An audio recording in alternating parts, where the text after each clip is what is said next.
going to be paying for it. It's a big issue. We need to deal with it. We also need to deal with getting out of the recession.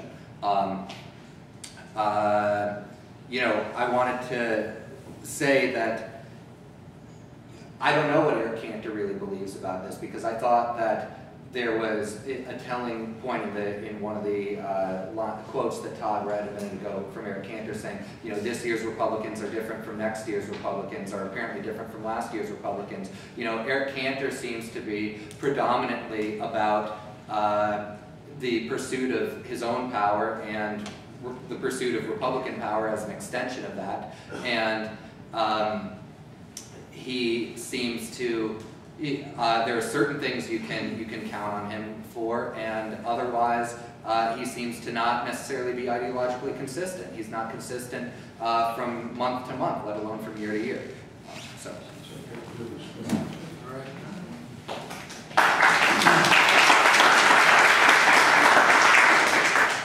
I just want to announce it is 4 to 9. I'm just giving everyone a time fix. I can stay up late now. I'm fine. We're winding down. The original intent was to take it to 9 o'clock. That's what we averaged or advertised to do. I'd like to go ahead and continue. I think there's a lot of passion out there. The questions so far seem pretty good. So why don't we just go ahead and continue the question, please? All right.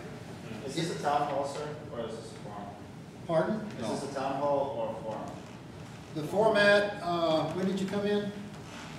About 5-10 minutes ago. 5-10 minutes ago? Yeah, that's fine. This is not a town hall format, and it's not a debate.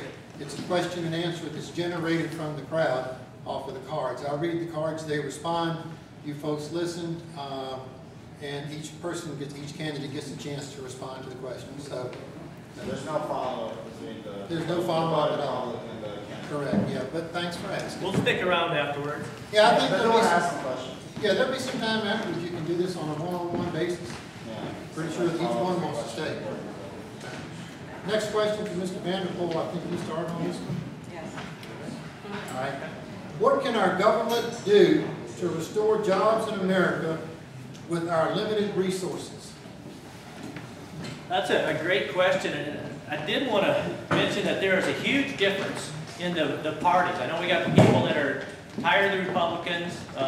In this group, you won't find many aligned with the Democrats, but the independents, you know, have very little organizational power to work towards common goals. The Republicans have always been pro-business, low taxes, less government. Now, they haven't done real stellar the last 10 years, I'll give you that. But again, when we talk about the Republican Party changing, it's new members coming into the party with different ideological views and viewpoints.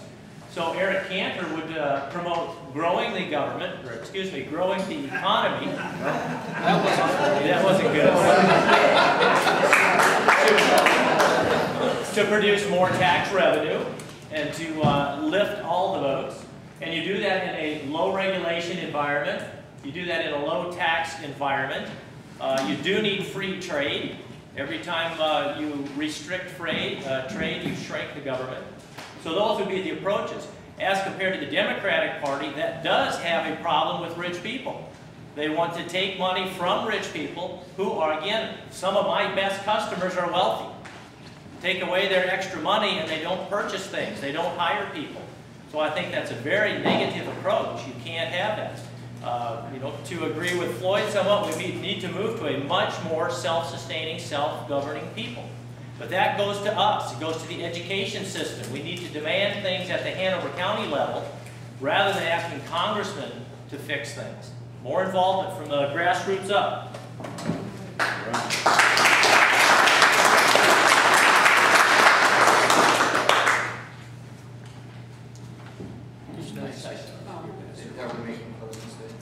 Yeah, we can do that after this question. Okay. That'll wrap us up. Sorry, can you repeat the question?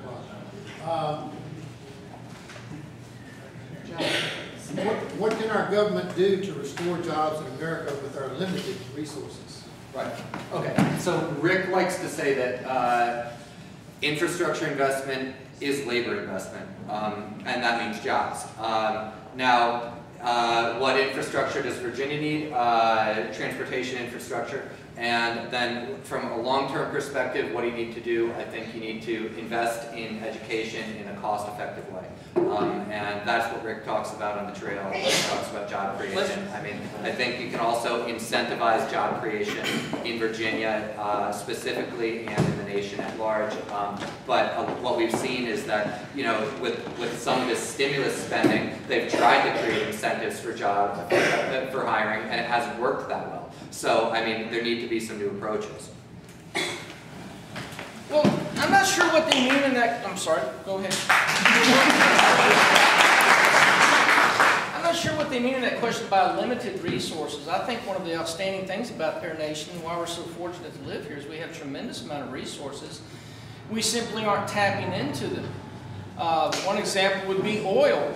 We have plenty of places within the confines of the United States of America we could drill for oil, but we aren't allowed to do it.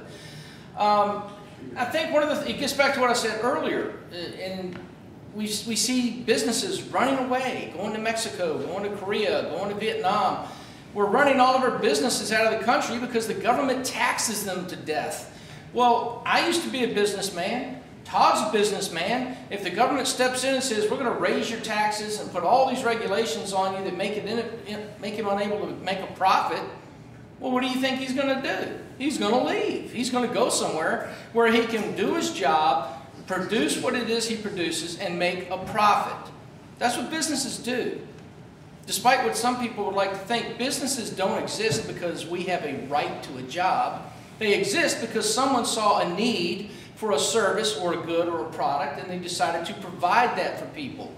And they do it to make a profit. More power to them. We've got to create a climate in this country that's business friendly. Stop taxing these guys.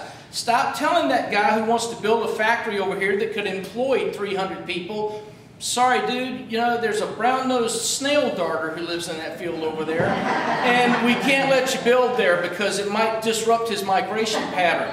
Well, you know what? I would just have to say to the brown-nosed snail darter, sucks to be you.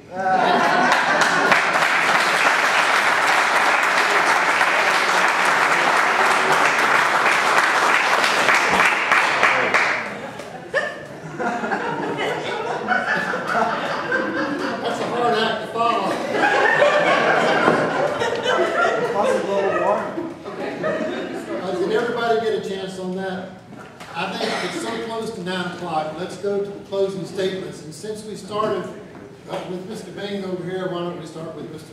Amon on this end and we'll work our way toward Mr. Bayne. This is a 3-minute closing statement. Your option to say whatever you'd like. Okay. Thank you for having me. I'm happy to talk to any of you afterwards if you'd like to. Stick around for a few minutes. I do think this has been a civil and lively get-together, and I think that this is, it's important that citizens do this, and more people need to. Now, you know, there are a lot of pet peeves that both Rick and I have about American government, and that's why I'm working for him on this campaign. One is that there's a big difference between campaigning and governing. Now, we see that Eric Cantor is not willing to govern well, and he's not really willing to campaign either, because his form of campaigning is to say, well, I think I've got a gerrymandered district where enough people will pull the lever for somebody with an R next to their name with the name without thinking about it, that I'll be in here for life until I can retire, you know. You know, another pet peeve that Rick and I both have is that, you know, our government is too much for sale. You know, and the way that needs to be addressed is with an overhaul of the way that campaigns are financed in our country.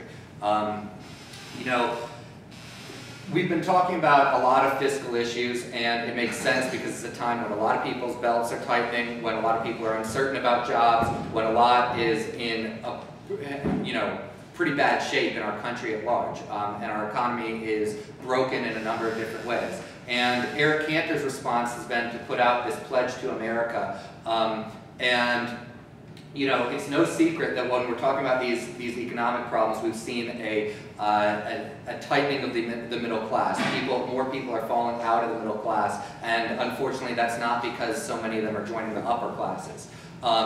So, you know, we're seeing a lot of pressure put on the middle class. Rick is a middle class guy.